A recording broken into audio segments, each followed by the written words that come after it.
శ్రీ సత్యసాయి జిల్లా కదిరి నియోజకవర్గం ఎన్పికొండ మండలంలో ఉన్నటువంటి వెలిచెలంల దెనియం చెరువు మరికొమ్మదిన్న ప్రాంతాలలో సర్వే చేపట్టడం జరుగుతుంది. ప్రధానంగా ఈ ప్రాంతంలో సోలార్ ఏర్పాటు చేయాలని చెప్పేసి ప్రభుత్వం సర్వే చేపిస్తున్నారని చెప్పేసి ఆ ప్రాంతంలో రైతులు మాకు తెలియజేయడం జరిగింది. అదే రకంగా ఈ ప్రాంతంలో ఉన్నటువంటి ముఖ్యంగా ఈ ప్రాంతంలో రైతులు వ్యవసాయము అదేవిధంగా పశువులు మేపుకుంటూ ఈ విధంగా వారి జీవనాన్ని కొనసాగిస్తున్నారు.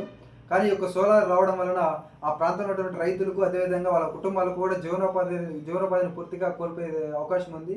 అదేవిధంగా మేము దాదాపు ఈ 3 పంచాయతీలో కూడా రైతులతో మేము మాట్లాడడం జరిగింది. ఎవరు కూడా ముందుకు రావడం లేదు. భవిష్యత్తులో కూడా ఈ రకంగా ఈ నిర్ణయాన్ని ఈ ప్రభుత్వం అయితేనేమి అదేవిధంగా సోలార్కి చెందినటువంటి కంపెనీలు కూడా ఈ నిర్ణయాన్ని వెనక్కి తీసుకోవాలని చెప్పేసి తెలియజేస్తున్నాం.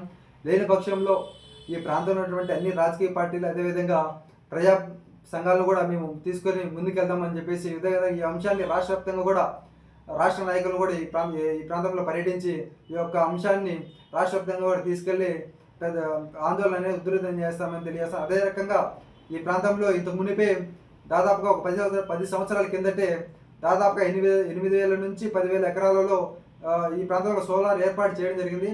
కానీ ఆ రోజు అప్పుడున్నటువంటి ప్రభుత్వం ఆ ప్రాంతంలో కల్లిబొల్లి మాటలు చెప్పి రైతుల దగ్గర భూములు తీసుకొని ఇంతవరకు కూడా వందలాది కోట్ల రూపాయలను పెండింగ్లు పెట్టిన ఘనత ఆ ప్రభుత్వాలకు చెందింది.